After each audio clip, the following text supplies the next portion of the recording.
Hello, and welcome to PSYWAR, a weekly podcast of the 8th Psychological Operations Group, Airborne, where we give people an inside look at the Psychological Operations Regiment.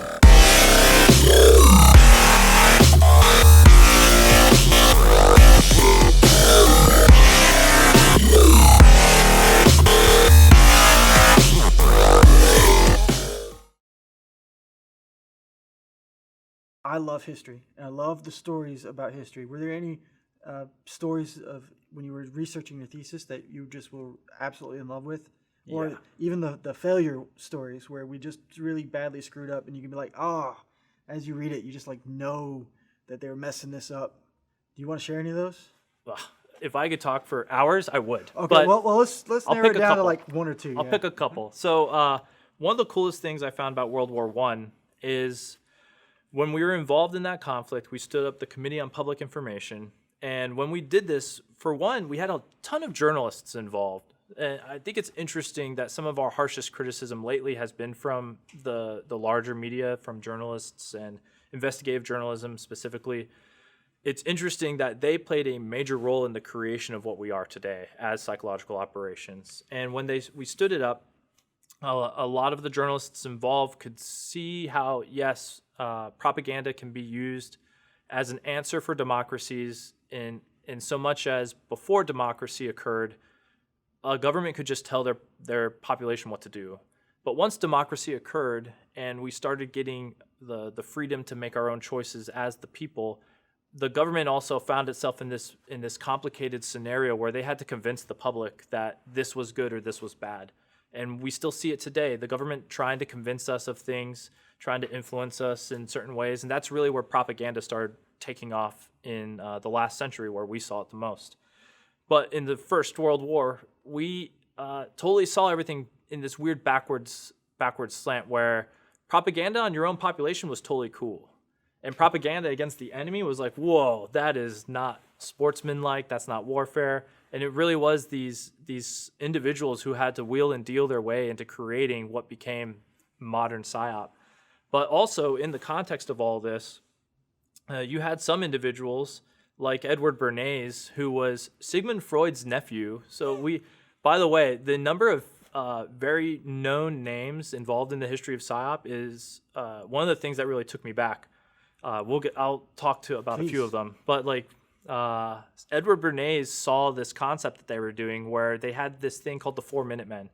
And really what it was they had roughly 70,000 men at the time. That was more common for them to just only focus on one gender.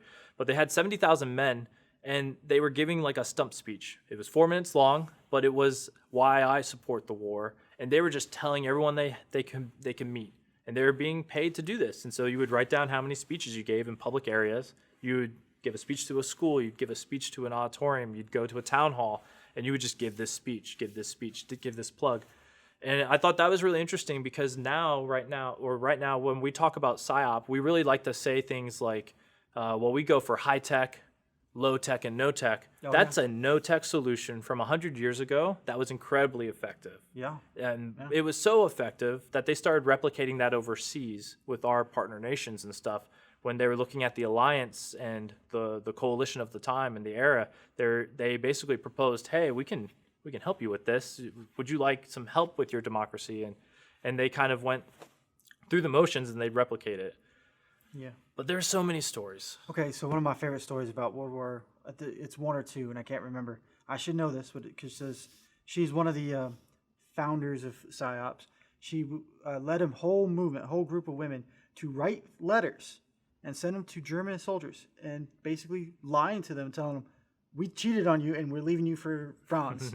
I think that is hilarious, but that's one of those things. It's counter PSYOPs. It's what it is. Yeah. There's so much stuff. Like in World War II, that's when deception really came into play. And the Brits really were the ones who pioneered it alongside us, but really before us. And we learned a lot of stuff. That's one of my favorites too, is military deception in World War II. Yeah, you're right. The Brits took it and ran with it. But the Americans now, we saw it was working, and we actually adopted it pretty well. There's some really great stories about some like partnerships with Hollywood Yeah. And we were painting buildings and hiring actors to basically have lunches and days where they would sunbathe on roofs so it looks like it was flat ground. Yeah, you're talking about the Boeing headquarters, Yeah, which was a deception during the Second World War, and we covered the roof of it to make it look from the air like it was a small town, like an American town. But we did a lot of stuff with Hollywood back then too. The first motion picture unit, it was called, employed people like Clark Gable, Ronald Reagan. You can still pull Ronald Reagan's propaganda radio work, and he also was an actor in several of the pieces that we did. Dr. Seuss directed several of them, our propaganda pieces, and you name them. John Ford. Disney did a whole bunch of propaganda stuff too. Disney funded Bambi from the money they made contracting out making propaganda movies. That's actually pretty awesome. 100% unclassified. That next time you show your children Bambi, tell them, hey, you know where this came from?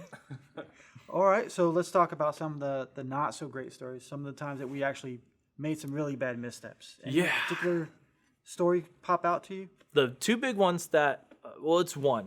The one big one that popped out while I was looking at everything was, it's technically good, it's technically not good. And the reason why is the nuance of PSYOP. It's how you differentiate between someone who knows how to do the job and someone who technically knows how to do the job, but maybe might not be as successful. And that's really where I started seeing all these patterns of where was it good, where was it not good. When it's good, we are talking about good doctrine. If not good doctrine, we're hiring people who are already professionals at this, like psychologists or artists, and really the range of people you want to be in a psychological operations unit isn't just one thing. If you're a school teacher, you might be great. If you're a graphic artist, you might be great. Those are two different jobs. If you're a psychologist, you might be amazing. Sociologist, anthropologist. There's this divergent group. Some of the best ones we've had were politicians before they came in, or architects. And so really you want that group of variety. When we have succeeded, it's been that, and also hiring on civilians with PhDs, et cetera, in those fields. Some of them are historians, some of them were other experts, but we really empowered that. Beyond that, we also had either that, but also good doctrine and language capability. And when we don't have that mesh, that's when it gets really dangerous. And Vietnam is 100% the hands down greatest example of us having amazing funding, personnel, and us not getting it done.